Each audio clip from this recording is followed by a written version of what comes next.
오늘 함께 보실 하나님의 말씀은 갈라디아서 4장 8절에서 11절 말씀입니다. 갈라디아서 4장 8절에서 11절 말씀입니다. 함께 교독하겠습니다. 제가 먼저 봉독하겠습니다. 그러나 너희가 그때에는 하나님을 알지 못하여 본질상 하나님이 아닌 자들에게 종노릇 하였더니 이제는 너희가 하나님을 알 뿐 아니라 더욱이 하나님이 아신 바 되었거늘 어찌하여 다시 약하고 천박한 초등학문으로 돌아가서 다시 그들에게 종노들 하려 하느냐. 너희가 날과 달과 절기와 해를 삼가 지키니 내가 너희를 위하여 수고한 것이 헛될까 두려워하노라. 아멘. 오늘은 갈라디아서 강의 12번째로 갈라디아서 4장 8절에서 11절 말씀을 가지고 종의 기질이라는 제목으로 하나님 말씀을 전하도록 하겠습니다. 중독이라는 말을 쓸 때는요, 크게 두 가지 경우에 쓰더라고요. 첫 번째는 약물 중독과 관계돼서 얘기되거든요. 그래서 이 독성에 있는 이 약물들, 이런 것들이 몸에 축적이 되면서 생겨나는 중독을 얘기할 때 중독이라는 말을 쓰고요. 또 하나의 경우는 정서적 의존성과 관계돼서 그런 문제를 가리킬 때 중독이라는 말을 씁니다. 근데 이 앞에 것과 뒤에 것이 좀 다른 것 같아요. 앞에 있는 거는 사람들이 의도적으로 그런 일을 하지는 않습니다. 그게 나쁜 줄 알고 또한 그 부분에 대해서 자기가 의도적으로 막 하는 그런 스타일이보다는 후자가 좀 그런 면이 있어요. 그러니까 정서적인 의존성이라는 것은 어떤 게 있냐면 그 안에 사람들이 가지고 있는 갈망과 탐닉이 같이 있다고 합니다. 그래서 자기가 원하는 것들도 있고 그리고 거기서 누리는 쾌락이 있어요. 그러다 보니까 여기서 벗어나기가 훨씬 쉽지가 않다라는 거예요. 그러니까 술, 마약, 그 다음에 여러 가지 술과 마약이라든지 여러 가지 종류의 미디어, 그 다음에 이런 중독 증세들 같은 것들이 대부분 그런 정서적 의존성하고 관계되는 중독이라고 얘기를 합니다. 이런 정서적 의존증 같은 경우는 제가 봤을 땐 그 안에 굉장히 죄가 또아리를 틀고 있는 것 같아요. 죄인인 사람 안에는 깊은 이 종의 기질이 있습니다. 사람이 이 죄는 늘 우리 안에 착각을 일으킵니다. 죄는 그래서 이 죄를 자꾸 사람들이 반복하게 만드는 성향이 있어요. 그것을 행할 때에 쾌감을 느끼고 또 자기가 자유해진다고 착각하게까지 합니다. 하나님이 우리에게 줄 수 있는 것을 그 죄가 줄 수 있는 것처럼 착각하게 만들어요. 그래서 자꾸 그걸 갖다가 다시 습관적으로 그 일을 하게 되는 거거든요. 그러니까 성경에서 하나님이 우리에게 줄 수 있는 안정감과 두려움을 이길 수 있는 마음, 하나님께서 주시는 그 특별한 정서적인 기쁨들을 그것에서 찾으려고 하는 거예요. 그것은 정서적, 의존적 이 중독이라고 얘기하는 겁니다. 그래서 이 죄라는 것은 어떤 특성이 있냐면 제가 봤을 땐 모든 죄는 우상 숭배적인 성향이 있습니다. 왜냐하면 하나님이 줄 수 있는 것을 그것에서 찾으려고 하는 마음이 그 안에 또아리를 틀고 있기 때문에 그래요. 그리고 그것이 우리에게 하나님이 주는 어떤 것을 줄 수 있다고 생각하는 마음이 있기 때문에 모든 죄 안에는 뭐가 있냐면 우상 숭배적인 성향이 있습니다. 처음에는 마치 자기가 자유한 것처럼 그걸 하면 내가 더 행복해지고 자유해지는 것 같지만 머지않아 죄는 본색을 드러냅니다. 내가 거기에 매이게 되는 거죠. 제가 이 목회를 하면서 알코올 의존증에 있는 성도들을 여러 번 제가 만난 적이 있습니다. 제가 맡고 있었던 교구 안에도 그런 분이 있었어요. 근데 참 희한하게도요, 그분들이 항상 얘기하는 것 중에 공통적인 꼭 한마디가 있습니다. 그게 뭐냐 하면 자기가 오늘이라도 마음만 먹으면 술을 당장이라도 끊을 수 있다고 얘기합니다. 그 사람들이 진짜 그걸 믿어요. 근데 누가 봐도 그 주변에 있는 사람이 봤을 땐 저 사람은 자기 자신의 힘으로는 절대 술 못 끊는다라고 생각할 사람이거든요. 근데 그 사람들은 대부분 자기가 스스로 할 수 있다라고 얘기하는 거예요. 그래서 중독에서 벗어나지 못하는 겁니다. 자기가 스스로 거기서 벗어날 수 없다라는 것을 아는 그 순간부터 중독에서 벗어날 수 있는 출발점이 되거든요. 근데 사람들이 대부분 그렇게 생각하지 않는다는 걸 제가 많이 봤어요. 한 분은 제가 그 알코올 의존증으로 인해서 자기 아들도 잃었어요. 제가 그 장례를 갖다가 집례를 했거든요. 그리고 자기 아내도 결국은 떠났어요. 근데 이분이 뭐 사회적으로 뭐 떨어지는 분이냐? 그렇지 않았습니다. 중견기업의 사장이었고 이 엘리트였어요. 최고의 대학을 나왔어요. 근데 그렇게 모든 사람을 자기 곁에서 떠나보내고서도 여전히 뭐예요? 그 술을 놓지 못하더라고요. 그게 중독입니다. 자기가 그것에 종이 됐다라는 것을 인정하지 못하는 겁니다. 오늘 본문 구절을 보게 되면요, 다시라는 말을 2번이나 반복하고 있습니다. 이 다시라는 말은 2가지 의미를 동시에 가지고 있습니다. 뭐냐 하면, 첫 번째는 다시라는 것은 이 사람이 그전에도 그 일을 한 적이 있다라는 의미를 담고 있죠. 그죠? 근데 다시라는 말을 쓰는 것은 이 사람이 그전에 했던 일을 한번 벗어난 적이 있다라는 의미를 담고 있어요. 무슨 말인지 아시겠죠? 그래야 다시라는 말을 쓸 수가 있는 거예요. 그러니까 이전에 했던 적이 있는 일을 또 반복하고 있다라는 의미가 있고, 그 반복했던 일을 안 한 순간이 있었다라는 의미가 있는 게 다시라는 말의 의미란 말이에요. 사도 바울은 지금 이 갈라디아 교인들에게 다시라는 말을 2번이나 반복해서 이 9절에서 얘기를 하고 있습니다. 바울은 그것을 8절과 9절에서 그때에는 이제는 이란 말로서 이 표현을 하고 있어요. 그때에는 이라고 표현되고 있는 것은 이 갈라디아 교인들이 복음을 받아들이기 전의 상태를 얘기하는 거예요. 그러니까 이 사람들은 그때에는 이라고 표현되는 상태에서는 어땠냐 하면 하나님을 알지 못했어요. 그래서 본질상 하나님이 아닌 것을 하나님으로 믿고 산 거예요. 그것을 종노릇 했다라고 표현을 하고 있어요. 근데 여기에 나오는 종노릇이라는 말은 부정적으로 표현했을 뿐이지, 그 사람이 그때 당시의 감정으로 표현하면 뭘까요? 진짜 하나님으로 믿고 섬긴 거예요. 섬긴 거예요. 그러니까 그것을 믿고 섬겼다라는 말을 종노릇해라라는 말로 표현을 하고 있는 겁니다. 우상인 거죠, 우상. 그래서 그들이 우상을 섬긴 거죠. 그때는 하나님을 알지 못하니 그럴 수 있었습니다. 근데 사도 바울이 그들에게 거기서 벗어난 시점이 있었다라는 것을 얘기하고 있어요. 뭐라고 얘기하냐면 이제는 이라고 하면서, 이제는 너희도 하나님을 알 뿐 아니라 더욱 어때요? 하나님이 아신 바 되었거늘 이라고 얘기하고 있어요. 그러니까 여기서 이 알았다라는 말은요, 사도 바울이 히브리어에 나오는 표현을 갖다 쓰고 있는 거예요. 헬라어에다가 집어넣어서 쓰고 있는 거예요.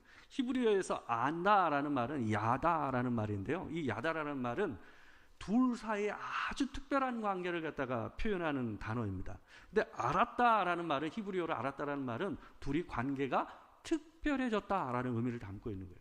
그러니까 우리가 하나님을 알았고 하나님이 우리를 알았다라는 것은 하나님이 우리의 하나님이 되고 내가 또한 그분의 백성이 됐다라는 얘기예요. 그러니까 오늘 반복되는 표현으로 바꿔서 얘기한다면 그분이 우리의 주인이 되고 우리가 그분의 종이 되었다라는 것을 얘기하는 거예요. 이게 본래 하나님께서 지으신 사람의 상태로 되돌이켜진 상태로 사도 바울이 표현하고 있는 거예요. 그런데 어찌하여 다시 약하고 천박한 초등학문으로 돌아가서 다시 그들에게 종노릇하려 하느냐라고 지금 사도 바울이 그들에게 되묻고 있는 거예요. 근데 여기서 아주 중요한 부분이 있습니다. 여기 보게 되면 갈라디아서 4장 3절과 9절을 제가 같이 써놨는데요, 오늘 본문에 나오는 이 초등학문이라는 말을 사도 바울이 처음 쓴 게 아닙니다.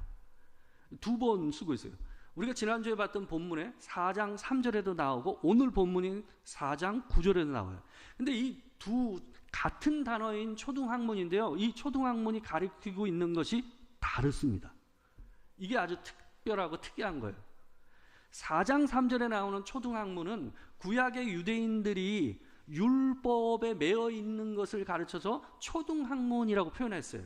그러니까 거기서는 율법을 가리키는 말이었습니다. 4장 3절에서는 유대인에 대해서 얘기했으니까 우리와 너희라고 제가 구분해서 얘기하고 있다고 말씀드렸었잖아요. 근데 오늘은 누구를 얘기하고 있어요? 너희라고 얘기하고 있어요. 이 편지를 받고 있는 갈라디아 교인들이에요. 그러니까 이 사람들은 율법을 몰랐어요. 하나님도 몰랐잖아요. 그죠? 그러니까 여기서 얘기하는 초등학문은 율법을 얘기하는 게 아닙니다. 알고 보면 율법과 겹쳐져 있지만 이 상태는 본래 앞에 나오는 8절 말씀에 보면 뭐하고 관계됐어요? 그들은 이전에 뭐였어요? 종로를 했던 게 뭐였어요? 본질상 하나님이 아닌 자들에게 라고 돼 있어요. 율법이 아니라 그들이 종로를 했던 건 뭐였어요? 우상이었어요. 우상. 그러니까 사도 바울은 의도적으로 초등학문을 이 율법에도 쓰고 이 지금 갈라디아 교인들에게도 갈라디아 교인들이 예수를 알기 이전의 상태에도 이 말을 씀으로써 이 두 개를 겹치게 표현하고 있는 거예요. 그게 무슨 의미냐 하면은 이미 하나님께서 때가 차서 예수를 보내셔서 우리 가운데 구원을 성취하시고 우리를 자유케 하신 일이 일어났음에도 불구하고 여전히 율법에 스스로 매이려고 하는 사람들 이 모습이 뭐라는 거예요?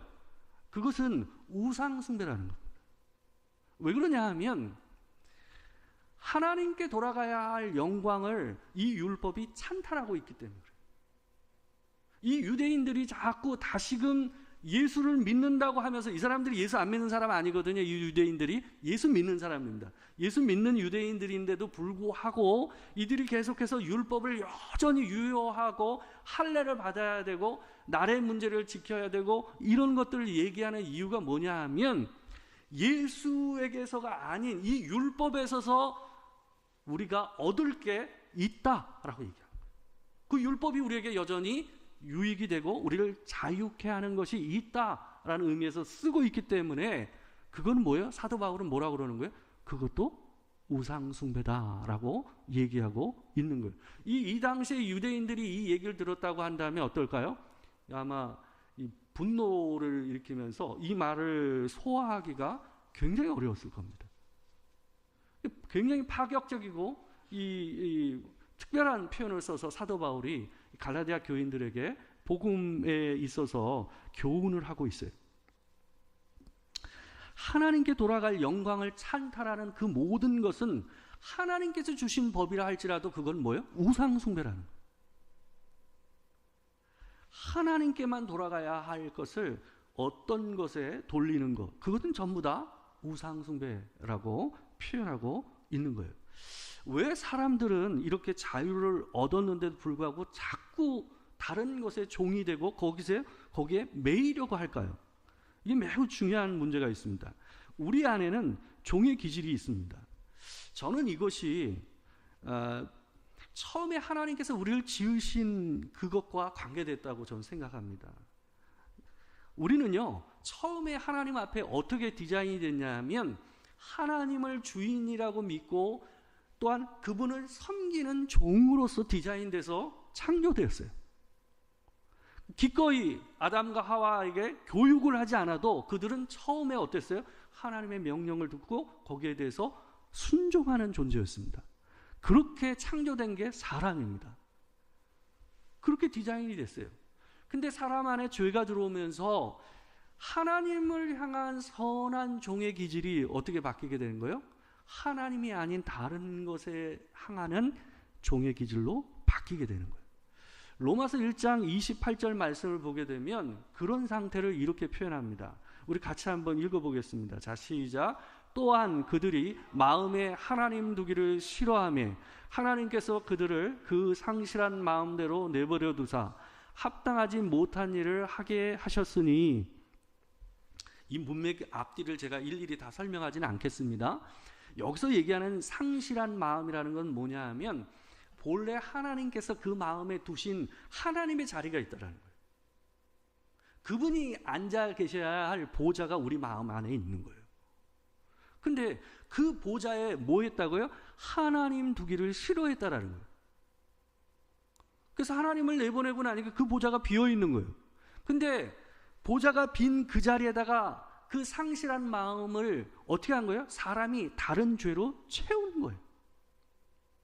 그래서 로마서에 보게 되면 이 다음에 21가지의 죄를 갖다 나열하고 있습니다. 그것을 우상숭배라고 얘기하는 거예요. 피조물을 창조주로 바꾼 거예요. 이게 로마서 1장 뒷부분의 문맥이거든요. 그래서 제가 여러분들에게 모든 죄는 우상숭배적인 기질이 있다라는 거예요. 하나님께서 우리의 보좌 위에 앉으셔서 우리에게 주시고 또 우리를 보호하시고 또 우리가 그분의 주인됨을 인정해야 하는 것, 그것이 창조된 사람의 원래 디자인이에요. 그것을 회복시킨 것이 예수께서 우리를 위해서 죽으신 일이거든요. 근데 여전히 예수를 믿는다고 하면서 이들이 어떠는 거예요? 그 보좌 위에 하나님과 더불어 율법을 놓는 거예요. 사도 바울은 그래서 그것을 뭐라 그러는 거예요? 우상숭배다라고 얘기하고 있는 겁니다. 제가 아는 의사분이 있었어요. 근데 어떤 일이 있었냐면 이분이 아들이 있었는데 아들이 공부를 잘했습니다. 그래서 그 아이도 아버지 따라서 의사가 되길 원했어요. 공부를 꽤 잘했어요. 외국어 고등학교가 나왔나 하여튼 특성화 고등학교를 다녔습니다. 그래서 의대를 갈 줄 알았죠. 근데 좀 엄마가 극성이었습니다. 애한테 아마 학업 스트레스를 굉장히 많이 준 것 같아요. 애가요, 그걸 견디다 못해가지고 자살 시도를 했어요. 근데 제가 이제 굉장히 안타까웠던 건 뭐냐 하면 아내가 그 소식을 남편에게 알리기 위해서 전화를 했어요. 그러니까 울면서 뭐 얘기를 하고 그랬겠죠. 그러니까 남편이 처음엔 위로를 하고 괜찮아질 거라고 하면서 막 이렇게 얘기했는데 아내가 하는 한마디에 남편이 화가 막 확 터진 거예요. 참았던 분노가 터졌어요. 무슨 말이었냐면 그 와중에도 그 엄마가 뭐라고 그랬냐면 수능이 얼마 남지 않았는데 우리 아들 시험 못 보면 어떡하지? 이 얘기를 그 순간에 남편한테 한 거예요. 지금 당장 아들이 죽을 수도 있었던 그 순간에도 여전히 뭘 얘기한 거예요? 아들의 진학 문제를 갖다가 그 순간에 얘기를 한 거예요. 그러니까 이 남편이 막 참았던 화를 갖다가 막 터뜨린 거예요. 제가 봤을 때는 아들이 생명을 잃을 수도 있는 그 순간에도 그거를 떠올렸다는 것은 이분한테는 뭔가 모르는 우상이 있는 거예요. 아들보다 더 소중히 여길 수 있는, 아들의 목숨보다 더 가치 있게 여길 수 있는 그 순간에 떠오르는 어떤 거가 있는 거예요.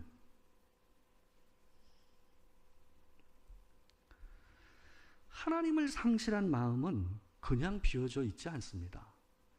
그 보좌에 항상 사람은 다른 것을 얹습니다. 그래서 하나님이 줄 수 있는 안정감과 그분이 줄 수 있는 정서적인 기쁨들, 그것에서 우리가 얻으려고 하는 습성이 있어요. 예수를 믿음에도 불구하고 우리 안에는 그런 것들이 존재합니다.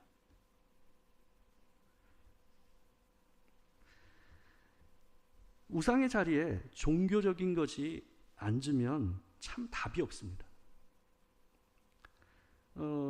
자기는 기도했고 응답 받았다라는 거예요. 하나님께서 자기에게 말씀해서 자기가 그 일을 했다라고 얘기해요. 근데 아무리 봐도 그분이 얘기하는 게 성경적이지 않고, 그럴 땐 답이 없어요. 어떤 권면을 해도 마음을 바꾸지 않는 거예요. 오늘 본문 10절과 11절을 보게 되면 비슷한 게 이 갈라디아 교인 안에 들어가게 된 것 같아요. 이들에게 사도 바울이 이런 얘기를 합니다. 너희가 날과 달과 절기와 해를 삼가 지키니 내가 너희를 위하여 수고한 것이 헛될까 두려워하노라. 여기에 나오는 날과 달과 절기와 해라는 것은 유대인들이 구약의 율법을 따라 지키던 것들이었어요. 날이라는 것은 안식일을 지키는 걸 얘기하는 거고요. 달이라는 것은 매월 첫째 날 월삭으로 지켰던 날을 얘기하는 거고, 절기라는 것은 유대인의 3대 명절인 유월절, 오순절, 장막절 이와 같은 절기의 그 때를 갖다가 얘기하는 겁니다. 그리고 해라는 것은 뭐냐 하면 안식년, 희년과 같은 특별한 해를 갖다가 얘기하고 있는 거예요. 뭐 하는 겁니까? 이들이 복음으로 이미 자유해졌어요. 율법을 통과하지 않고 복음을 맞이해서 자유를 누렸던 갈라디아 교인들인데 다시금 뭐 하는 거예요? 구약에 있었던 그 율법들로 돌아가 버린 거죠. 이 날들은 하나님께서 주신 날들이었어요. 이걸 지키라고 주셨던 명령이었어요. 근데 이 명령은 어디에 유효했냐면 이 날들을 통해서 예수가 이 땅에 오셔서 그 구원을 이룰 날을 기억하게 하는 데 의미가 있었던 거예요. 거기에 목적이 있었어요. 근데 그날이 왔음에도 불구하고 이 사람들은 여전히 그날을 어때요? 붙잡고 있는 거예요. 왜 그랬을까요? 제가 봤을 때는 그 사람들이 그 날을 지킴으로써 자기들이 의존하고 있었던 뭐가 있었던 거예요. 자기가 그 날을 지키면 자기가 원하는 어떤 것을 얻을 수 있을 거라는 자기의 어떤 갈망과 탐닉하는 뭐가 있었기 때문에 예수가 이 땅에 오셨고 그 날들이 지향하고 있는 그 일이 이루어졌음에도 불구하고 그걸 내려놓지를 못하는 거예요. 뭐가 있는 거예요. 그게 우상숭배입니다.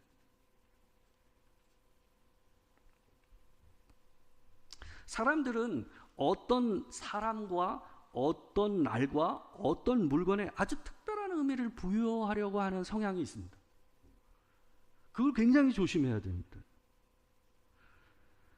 그건 제가 봤을 때는 죄에서 나오는 어떤 그 종의 기질과 굉장히 이 우상숭배와 굉장히 연결되어 있는 부분이 많다라고 저는 생각해요.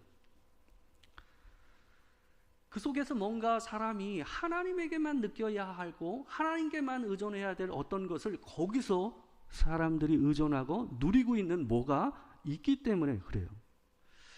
주보에 왜 자꾸 헌금하는 사람 이름을 올립니까? 그래야 될 이유가 어디 있습니까? 주보에 왜 헌금하는 사람 이름을 올립니까?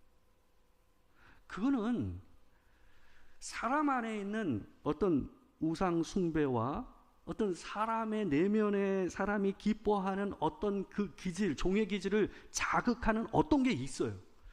그러니까 자꾸 그런 일을 하는 거예요.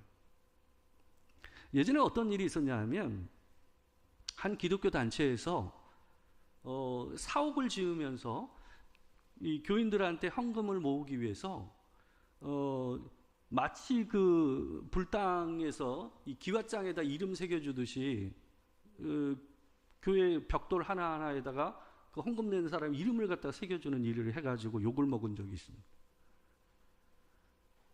왜 그런 일을 할까요? 그걸 좋아서 거기에 헌금을 많이 하는 사람들이 있습니다.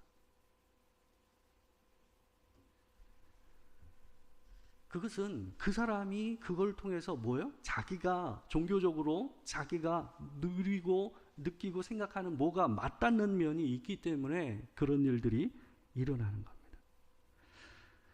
그것은 헌금이 아니라 뭘까요? 자기의 손을 거기다 넣은 거예요. 헌금은 자기의 손을 이루기 위해서 내는 게 아닙니다. 하나님을 움직이기 위해서 내는 게 아닙니다. 헌금은 이것이 하나님의 것입니다. 내게 주신 모든 것에 감사합니다 하고 주님을 예배하는 마음으로 드리는 게 헌금입니다. 제가 예전에 행정목사를 할 때 한 분 때문에 굉장히 어려웠던 적이 있었어요. 나이가 많으신 분인데 몇십 년 전에 자기 남편이 교회에다가 땅을 헛나고 하셨어요. 근데 몇십 년 전 일인데도 불구하고 계속해서 전화하셔서 그 땅을 어떻게 쓸 것인지에 대해서 교회에 계속 압박을 하는 거예요. 제가 받았던 건 제가 그냥 돌려드리고 싶을 정도로 이해하기가 어려웠어요. 그분은 헌금을 한 게 아니에요. 헌금이 뭔지를 모르는 거예요. 하나님 앞에 그분이 드렸다고 한다면 그렇게 할 수 있겠습니까? 뭘 모르고 있는 거예요. 종교적인 행위가 뭐하고 맞닿고 있는 거예요? 우상 숭배하고 맞닿아요. 교회 안에서 일어나는 종교적인 행위도 그렇게 될 수가 있는 거예요. 교회에서 하는 모든 종교적인 행위 안에서 하나님이 빠져버리면 샤머니즘이래요. 우리 삶에서 하나님을 집중하지 못하게 하는 것, 그리고 교회 안에서 하나님을 바라보지 못하게 방해하는 모든 것들을 제거해야 돼요. 그러지 않으면 하나님을 오롯이 보지 못하게 됩니다. 개혁주의 교회에서 목사들이 이 특별한 옷을 입지 않고 이 십자가를 달지 않는 이유가 있습니다. 사람들이 하나님 외에 어떤 것에 집중하지 못하게 하는 거예요. 그 특별한 어떤 것에 사람들이 자꾸 마음을 두지 않게 하기 위해서 어때요? 그런 거를 하지 않는 거예요. 교회 안에든 우리의 삶 안에든 하나님의 영광을 찬탈하고 그분을 온전히 보게 하지 못하게 하는 것들을 어떻게 해야 돼요? 제거해야 됩니다. 그분만이 주인이시고 그분만이 우리가 온전히 그분의 종이 되는 것, 그 일이 이루어지는 일이 여러분과 제 삶에서 이루어지길 주의 이름으로 축원합니다. 기도하겠습니다.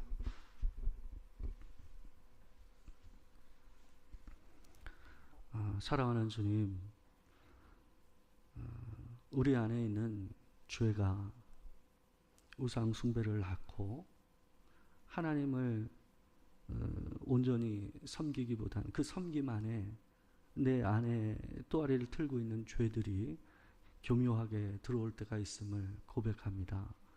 하나님, 순전하고 바른 마음으로 하나님께 돌려져야 될 영광을 오롯이 돌리고, 또한 사람의 이름과 어떤 물건이 아닌 하나님의 이름이 온전히 높여지는 하나님의 교회와 우리의 삶이 되도록 주님 도와주시기를 소망합니다. 지금 우리 주 예수 그리스도의 은혜와 아버지 하나님의 크신 사랑과 성령의 교통하심이 진실로 하나님 앞에서 종의 기질을 넘어 하나님을 온전한 주인으로 받들고 또한 섬기며 살기를 원하는 이 자리에 있는 모든 성도들 가운데 지금으로부터 영원토록 함께 하시기를 축원하옵나이다. 아멘.